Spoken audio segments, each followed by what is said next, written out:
नमस्कार। धूमिल पांडुलिपि में आप सबका स्वागत है। भूली बिसरी कहानी में आज सुनिए मालती जोशी जी की कहानी उफान। पोस्टमैन की आवाज़ सुनकर बाजी बाहर आई। 2 चिट्ठियाँ थी, दोनों ही बहू की, एक उनके लिए और एक हरीश के लिए।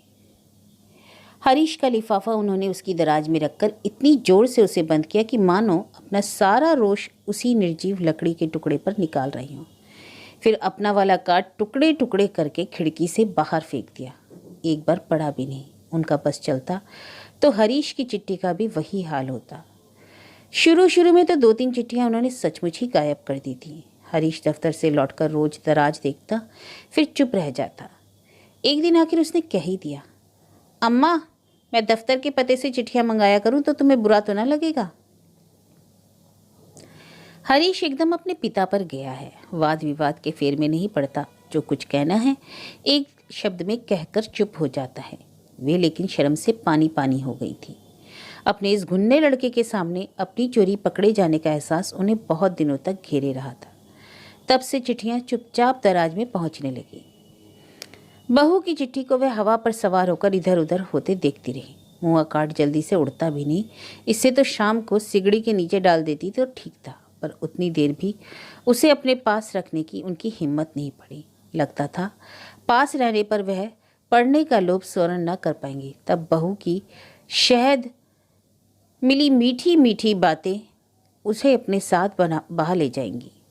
अपनी मीठी बोली बहू की याद आते ही मन ना जाने कैसा होने लगा। उसकी पहली चिट्ठी आई थी तब वह पूरे मोहल्ले में दिखाती फिरी थी। बहू के पियर पर जाने पर इन्हीं चिट्ठियों के सहारे तो वह उनके साथ बनी रहती। राम श्याम के जन्म के बाद से तो उनका मोह इतना बढ़ गया था कि 8वें दिन चिट्ठी नहीं आती थी तो बेचैन हो उठती। हरीश के पास पत्र आता तो वे दिन भर घड़ी की ओर देखती रहती। दफ्तर से लौटकर हरीश जो ही पत्र खोलता वे वहीं पहुंच जाती और अधीरता से पूछ बैठती, क्यों रे, क्या लिखा है उसने? तब हरीश बेचारा लड़कियों की तरह शर्म से लाल हो उठता और अपनी बेवकूफ़ी पर माजी खुद ही झेप जाती। बहुत पुरानी बातें तो नहीं है, फिर भी लगता है पता नहीं कब का किस्सा है यह सब। पता नहीं उनकी ममता का स्नेह का झरना एकाएक कैसे सूख गया। बहू के भाई की शादी में क्या गई कि वह अपनी सारी खुशी ही लुटाकर लौटी थी। कितनी मनोहार कर करके बुलाया था समधी जी ने, कितने आदर मान के साथ स्वागत किया था, कैसी कैसी खातिर की थी। लौटी तो कितना कितना सामान दिया था। नई भाभी के साथ कुछ रोज रह लेने के बहाने बहू वहीं दिल्ली में रह गई थी। माजी और हरीश लौट आए थे। रात को पहुंच की चिट्ठी लिखते ही हरीश ने पूछा, छाया के पापा को चिट्ठी लिख रहा हूँ, तुम्हारी ओर से आशीष वगैरह लिख दिया है और कुछ लिखवाना है? वे चुप। कब तक भेजने के लिए लिख दूं? हरीश ने फिर पूछा। वे जैसे फट पड़ी। लिख दे, अपनी लाडली को वहीं रख लें, यहाँ भेजने की कोई ज़रूरत नहीं। हरीश सुन रह गया। क्या बात है अम्मा, किसी ने कुछ, मेरा मतलब है तुम्हारा अपमान किया है क्या? मेरे ख्याल से उन लोगों ने, क्या तुम्हारी खातिर में कुछ कमी रह गई है? लेने देने में कुछ कसर रह गई? आखिर हुआ क्या? लेन देन में और खातिरदारी में कमी क्यों होगी भला? बड़े आदमी जो हैं, और हम भी कोई भिखारी तो नहीं है कि रुपयों से हमारी झोली भर दें और हम चुप हो जाएं। भगवान के लिए अम्मा कुछ बताओ भी। तब माँ जी ने हरीश को सब कुछ बताया। शादी में ढेर के ढेर रिश्तेदार इकट्ठे हुए थे। सबके तो नाम भी उन्हें याद नहीं। उन्हीं में से एक महिला ने उन्हें बतलाया था कि छाया का कॉलेज के किसी लड़के से प्रेम हो गया था। दोनों ने भागने की भी योजना बना ली थी और छाया तो स्टेशन पर भी पहुंच गई थी, पर लड़का ऐन मौके पर हिम्मत हार गया और समय रहते छाया को घर लौटाया जा सका। तभी ना इतनी दूर जाके लड़की भी आई है। और माँ जी बेचारी अब तक इसी भ्रम में थी कि उनके लड़के की कृति इतनी दूर से लड़की वालों को खींच लाई। सारी बात सुनाने के बाद माजी ने सोचा था कि हरीश उबलेगा, बिफरेगा, चीखेगा, पर ऐसा कुछ नहीं हुआ। वह उसी तरह शांत सा बैठा रहा। माजी जब जी भरकर दिल्ली वालों को कोस चुकी तब वह धीरे से बोला, तो अब तुम्हारा क्या विचार है? विचार क्या होगा? उन्होंने हैरत से कहा। सब कुछ जानने के बाद भला उस लड़की को घर में ला सकते हैं? घर की बात है, कोर्ट कचहरी तक जाए अच्छा नहीं लगता, पर दूसरों क्या किया जा सकता है? शादी से पहले पता चल जाता तो और बात थी। पर मुझे पता था। क्या? हाँ मम्मा, ठीक कह रहा हूँ, मुझे सब कुछ पता था। छाया ने लिखकर मुझे सारी बातें बता दी थी। और फिर भी तू उसे ब्याहने चला गया? ऐसा क्या जादू चला दिया उसने तेरे ऊपर? आश्चर्य और दुख के कारण उनसे बोला भी नहीं जा रहा था। जादू जादू तो मुझ पर चल गया था अम्मा, पर उन लोगों के बड़प्पन का नहीं। दान दहेज के बारे में तो मैंने उस समय सोचा भी नहीं था। मैं तो उनकी ईमानदारी का कायल हो गया था। जो बात बाद में 4 शुभ चिंतकों ने 4 तरह से मुझ तक पहुंचाई, वह बात सबसे पहले मुझे छाया ने ही बतलाई थी। सोचो तो उसने कितना बड़ा खतरा मोल ले लिया था इस अभागे देश की लड़की के लिए। मैं सोचता हूँ यह बहुत बड़ी बात थी। अम्मा कुछ नहीं बोली, बस घृणा से मुंह बिचका दिया। और यह भी तो सोचो अम्मा, कोई डरपोक व्यक्ति अगर उसे समय पर धोखा दे गया तो उसमें क्या दोष है? किसी और की नालायकी की सजा वह क्यों उठाए? और बस तू ही रह गया था ना न्याय करने के लिए। धन्य है रे लड़के।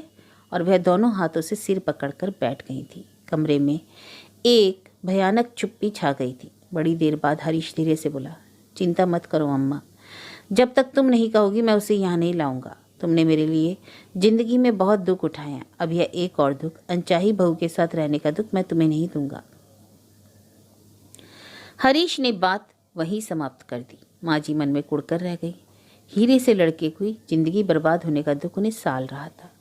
धोखेबाज समधियों के लिए गुस्सा उबल पड़ता था, और बहू, उसके भोले भाले रूप के पीछे यह चरित्र छिपा होगा, किसने सोचा था? और इसी कुलक्षणी लड़की के लिए लड़का उनका पराया हो गया है। वह मुंह से तो कुछ नहीं कहता, उन्हें किसी तरह की शिकायत का मौका भी नहीं देता, उनकी हर सुख सुविधा का ख्याल रखता है। हारी बीमारी में, सेवा टहल में भी कोई कसर नहीं उठा के रखता। व्रत उपवासों में भी फल फूल ले आता है। तीज त्योहारों पर्वों पर मिठाई दान दक्षिणा का प्रबंध करना भी वह नहीं भूलता। पर माँ होकर वह क्या इतना नहीं समझती कि वह भीतर ही भीतर उनसे कट गया है? पहले की तरह वह लाड़ से उनकी गोद में आकर नहीं लेटता, अपनी पसंद की नाश्ते की फरमाइश भी नहीं करता, खाना खाने के बाद उनके पल्लू से हाथ भी नहीं पहुँचता। सोचते सोचते सिर भारी हो गया तो वे रसोई में आ गई। अभी 3 ही बजे थे, पर वे शाम के नाश्ते की तैयारी में जुट गईं। रसोई में बर्तन खनकते हैं तो उनका अकेलापन कुछ कम हो जाता है। इस अकेलेपन से उन्हें डर सा लगने लगा, इसलिए वे अक्सर महरी से, दूध वाले से, जमादारिन से देर तक बतियाती रहती हैं, पर उन लोगों से भी ज़्यादा देर बात नहीं हो पाती। घूम फिरकर सभी एक बात पर आ जाएंगे, बहू रानी कब आ रही है, मुन्ना बाबू कब आएंगे। तब लाडले राम श्याम की याद आकर कलेजे में कैसा तो होने लगता है। उन लोगों के रहते दिन कब कहाँ कैसे बीत जाता है पता ही नहीं चलता था। उनकी किलकारियाँ, बहू की चांदी की घंटियों सी आवाज़ घर को कैसा भरा भरा रखती थी। तब हरीश भी इतना चुप्पा नहीं रहता। अब तो अव्वल उसका पाँव घर में टिकता नहीं, घर में रहेगा तो किसी किताब में सिर देकर बैठा रहेगा। कभी कभी उसकी यह उदासी, यह सूनापन देखा नहीं जाता। लगता है सारा रोष, सारा अभिमान ताक पर रखकर कह दे, जा ले आ बहू को, मेरा क्या है, एक कोने में पड़ी रहूंगी ठाकुर जी को लेकर, तुम राजा रानी आराम से रहो। बर्बाद होठों तक आते आते कड़वी हो जाती और वे प्रयास करके भी चुपी रहती। मन ही मन कहती, तू अपनी जिद का पक्का है तो मैं भी तेरी माँ हूँ, मैं क्यों अपनी बात ओछी पड़ने दूंगी। हरीश आया, सब्जी का थैला रसोई में रखकर कमरे में चला गया। वह चाय बनाकर बैठी रही, बड़ी देर तक नहीं लौटा तो खुद ही नाश्ते की प्लेट और चाय का कप लेकर कमरे में चली गई। वह पत्र पढ़ रहा था, उन्हें तो पत्रों की बात याद भी नहीं रही थी। माँ को देखकर उसने लिफाफा दराज में डाल दिया और चुपचाप नाश्ता करने लगा। माँ का मन रखने के लिए उसने इधर उधर की कोई बात छेड़ी थी, पर बातचीत जम ही ना पाई। चाय पीकर वह फिर से बाहर जाने के लिए तैयार होने लगा तो उन्हें घबराहट होने लगी। कहीं जा रहा है? हाँ अम्मा, और रात के खाने पर इंतजार मत करना। क्यों? आज पार्टी है, अपना मनोज है ना, विलायत जा रहा है। अच्छा, तो एक दिन उसे अपने यहाँ भी बुला लेना, तू तो उसका पक्का दोस्त है। सबसे पहले न्योता तो तेरी ओर से ही होना चाहिए था। हरीश का चेहरा क्षण भर को तो कैसा हो गया, धीरे से बोला, दरअसल अम्मा पार्टी मैं ही दे रहा हूँ, घर पर ही बुलाना चाह रहा था पर काफ़ी लोग हैं, तुमसे संभल नहीं पाता, मतलब है कि तुम्हें तकलीफ़ होती इसलिए। होटल में पार्टी दे रहा है यही ना? माँ जी का मन हुआ कि लड़के को खूब खरी खोटी सुनाए। तकलीफ का तो बहाना है, सच तो यह है कि अम्मा के हाथ का खाना भाता नहीं है। बहू की तरह विलायती खाना उन्हें थोड़े ही आता है। पर उन्होंने कुछ नहीं कहा, चुपचाप उसे तैयार होते देखती रही। मन हुआ कि पूछे कि जब घर पर खाना नहीं था तो ये ढेर की ढेर सब्जी किसके लिए लाए हो, पर यह बिना का बजबूत बनी बैठी रही। हरीश के जाने के बाद घर और सूना लगने लगा। शायद इसी सूनेपन की कल्पना से वे इतनी अधीर हो उठती थी। दिन भर तो वे किसी तरह रह लेती, पर शाम को घर खाली, घर उन्हें काटने दौड़ता। इस समय किसी के यहाँ जाना भी अच्छा नहीं लगता। सबके यहाँ चहल पहल होती है, सबके पास अपने अपने काम होते हैं, सबके बीच में जैसे वे एक फालतू सी लगती हैं। आज तो रात को खाने का भी कोई झंझट नहीं था, फुर्सत ही फुर्सत थी। सारे घर की बत्तियां जलाकर वे बाहर दरवाजे पर बैठी रहीं, सड़क की रौनक देखती रहीं। पाए लगो काकी, उन्होंने चौंक कर सिर उठाया। मकान मालिक की बहन कांता अपने छोटे बच्चे के साथ खड़ी हुई थी। अरे कांता बेटी, आओ आओ, उन्होंने उल्लसित स्वर से कहा। इतनी लंबी शाम काटने का एक सहारा मिल गया। उसकी आवभगत करने में, उससे बातें करने में काफ़ी समय निकल गया। भैया नहीं लौटे क्या अभी? जरा देर बाद कांता ने पूछा। भाभी नहीं है तो क्या दफ्तर में ही बैठे रहते हैं? माँ जी को ऐसा लगा जैसे किसी ने उनके मन पर चोट की। वो नहीं है तो क्या, बूढ़ी माँ तो बैठी है, उसके लिए समय पर आना ही पड़ता है। मुझे तो बिन्नी जरा देर हो जाए तो फिक्र होने लगती है। अभी तो बाहर गया है, किसी पार्टी में गया है। उन्होंने लंबी चौड़ी सफाई दी। उनसे एक काम था, आपसे ही कही जाती हूँ। सुबह शायद ना आ पाऊँ, बताओ। कहो बेटा। आज के पेपर में एक स्कूल का विज्ञापन निकला था, खंडवा में, है ना? आप लोग तो वहीं के हैं। अगर भैया किसी को जानते हो तो मेरे लिए कोशिश कर देवे। तू नौकरी करेगी? माँ जी को इतना आश्चर्य हुआ। बड़े घर की बेटी, खाते पीते घर की बहू, इसे क्या गरज आ पड़ी? फिर याद आया, पति 3 साल के लिए अमेरिका गए हैं, इसलिए अपने 4 बच्चों को लेकर वह पिछले साल से यहाँ आ गई है। अकेले समय नहीं कटता होगा। कांता से बोली, नौकरी करनी है तो बेटा इतनी दूर जाने की क्या ज़रूरत है लल्ली, यहीं ढेर सी नौकरियाँ मिल जाएंगी। सेठ जी तो कितने को जानते हैं। यही तो बात है काकी, मैं दादा से कहना नहीं चाहती और यहाँ नौकरी भी नहीं चाहती। कहीं बाहर ही मिले तो अच्छा है, यहाँ घर लेना भी तो अच्छा नहीं लगता। माँ जी का माथा ठनका। क्यों री, कुछ खटपट हो गई है क्या भाभीयों से? नहीं, खटपट तो नहीं हुई, पर अब तुमसे क्या छिपाना काकी। लड़की तो मेहमान की तरह आए तो अच्छी लगती है, यूँ हमेशा के लिए घर। हाय हाय, ऐसा कुबोल क्यों बोलती है? भगवान करे तू अपने घर में 100 साल तक राज करे। 2-3 साल की तो बात है, अभी आ जाते हैं कुंवर जी। ये तो तुम कह रही हो ना काकी, पर उन लोगों को इतना सब्र कहाँ है। उन्हें तो लगता है मैं हमेशा के लिए उनके गले पड़ गई हूँ। तुम्हें क्या बताऊँ घर में कैसा व्यवहार हो रहा है। पुरुषों की तो आंखों में यह सब आता भी नहीं। मैं भी उन लोगों से कहने जाऊँ अच्छा नहीं लगता। जीजी कुछ नहीं कहती? अम्मा सबसे ज़्यादा दुख तो उन्हीं के कारण है, चुपचाप सब देखती रहती हैं पर कुछ नहीं कहती। उल्टे मुझी को सुनाती है कि तू तो कल को अपने घर चली जाएगी, मुझे तो इन बहुओं से निभाना है, मैं क्यों बुरी बनूं। बोलते बोलते कांता का गला भराया। माँ जी की आंखें भर आईं। दूध वाले ने आवाज़ दी, तो कांता की रामायण थोड़ी देर को करोगी। माँ जी के हाथ में भरी हुई दूध की पतीली देखकर उसने फिर कहा, अब दूध ही की बात ले लो काकी, घर में 2 भैंसें लग रही हैं, पर मेरे बच्चों के हिस्से में वह काढ़ा आता है चाय का। छुटके को भी 1 गिलास दूध नहीं मिल पाता। क्यों, क्या होता है इतने दूध का? कमरों में पहुंच जाता है, रसोई में तो इतना सा आता है, उसी से दिन भर काम चलता है। यूँ तो देवरानी जेठानी दिन भर लड़ती रहेंगी और मेरे वक्त बिल्कुल माँ जाई बहनें बन जाती हैं। इससे तो ससुराल में रह जाती तो अच्छा था, पर इतनी बड़ी नाक ले आई थी, अब किस मुंह से जाऊं वहाँ।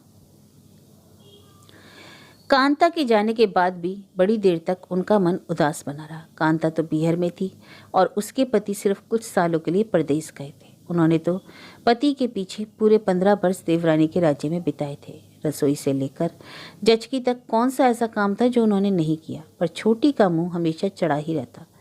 जिस तिस से कहती फिरती, हमें तो बहना 2-2 गृहस्थी पालनी पड़ रही है।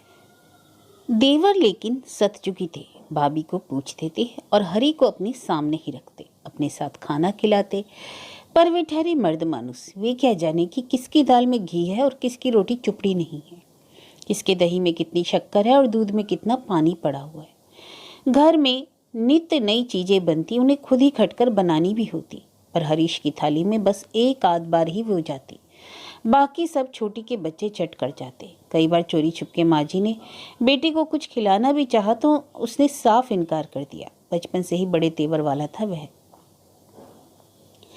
कॉलेज की पढ़ाई के लिए जब पहली बार शहर गया था तो हरीश की चिंता के मारे माँ जी खाट से ही लग गई थी। छुट्टियों में जब वह लौटा तो उसके भरे भरे गाल देखकर उनकी आंखें जुड़ा गईं। होटल का ही सही, पर वह अपनी मर्जी का तो खा रहा है। रोज किसी की कड़वी जहर बातें तो नहीं सुननी पड़ती, हर कौर पर कोई टोकता तो नहीं है। लेकिन छोटी जलबुन गई थी और लोग तो घर छोड़कर दुबला हो जाते हैं, और इधर देखो, अरे हम तो पराए हैं पर माँ की याद तो आई होती। सच बहुत परेशान किया था उसने। बेटे के राज में इतना सुख मिला कि पिछला दुख दर्द उन्हें भूल ही गया था। आज कांता की बातों से पुराने घाव फिर हरे हो गए थे। आज कांता की बातों से पुराने घाव फिर हरे हो गए थे और उनका रोम रोम छोटी को कोसने लगा। लाख दुश्मनी निभाई उसने, पर मेरे बेटे के भाग्य में तो विद्या थी, औहदा था, सो तो उसे मिलकर ही रहा। उसके अपने बेटे तो 10वीं तक ही घिसटते हुए पहुंचे हैं। मोहल्ले भर में कहती फिरी है, हमारी सारी कमाई तो राजकुमार को पढ़ाने में ही खर्च हो गई, अपने बच्चों के हाथ तो खाली ही रहे। सब बकवास। बच्चे इस लायक होते तो जैसा किया है वैसा ही तो भरेगी। अब देख देख कर जलती है। हरीश की शादी में आई थी तो बहू को देखकर, दान दहेज देखकर उसकी आंखें फटी की फटी रह गई, और यकायक उन्हें लगा कि शायद छोटी की बुरी नज़र ही उनके संसार को छिन्न भिन्न कर गई। यूं दिखाने को तो बड़ी तारीफ के पुल बांधती है हमेशा, पर जरूर ही उसकी जान जल गई होगी। अब यह नया किस्सा सुनेगी तो उसके कलेजे में कैसी ठंडक पड़ेगी। दूध जलने की गंध से उनका ध्यान खिंचा। अपना बुढ़ापे का शरीर ठेल ठाल कर वह रसोई तक पहुंची, तब तक पता नहीं कितना उफन गया था। फर्श पर दूध ही दूध हो रहा था। इतना गुस्सा आया उन्हें, गैस के चूल्हे पर मरा राक्षस की तरह तो जलता है। फिर याद आई कांता की। उसी के सामने तो दूध लिया था, जरूर उसी की नज़र लग गई है आज। उसके बच्चों को दूध जो नहीं मिलता तो मेरे बच्चे को भी टोक लगा गई। दूध की ओर टुकुर टुकुर देखता हुआ कांता का छोटा बच्चा उनकी आंखों में घूम गया। एक कप दूध उसे पिला ही देती तो ठीक था। धीरे धीरे कांता के बच्चे की शक्ल उनके राम और श्याम में बदल गई। लगा जैसे वे भी मामा के बच्चों की ओर टुकुर टुकुर ताक रहे हैं एक कप दूध के लिए। फिर याद आई बहू। मुझ जैसी कटकरेजी भी तो नहीं है कि छाती पर इतना दुख सह ले। बच्चा गिर पड़े तो पहले खुद ही रोने बैठ जाएगी, सामने वाला उसे चुप कराए कि बच्चे को बुखार हो जाए तो आधी बीमार तो वो खुद ही हो जावे है। कांता की तरह होशियार भी तो नहीं है, और उन्हें अपने अकर्मण्य भावुक भोली भाली बहू पर बेहद गुस्सा आने लगा और वे रगड़ रगड़ कर फर्श पहुंचने लगी। यह क्या हुआ अम्मा, दूध फैल गया? हरीश ने घर में पांव देते ही पूछा, पर वे नहीं बोली। उसी तरह जोर लगाकर फर्श रगड़ती रही। तुम उठो अम्मा, मैं साफ किए देता हूँ। रहने दे भैया, काम करने के लिए तो हम बने हैं। हमारी तो हड्डी मसान में नहीं, जब तक नहीं पहुँचती तब तक तो हमें खटना है। तुम साहब बने डोलते रहो। वो अपने बाप के घर यहाँ मौज मारी है, घर में मुफ्त की नौकरानी जो रखी है। वे गुस्से से इसी तरह उठपटांग बड़बड़ाती फर्श धोती रही। आंख उठाकर उन्होंने एक बार भी ऊपर नहीं देखा। देखती तो पता चलता कि हरीश उनके इस रुद्रावतार पर मंद मंद मुस्कुरा रहा है।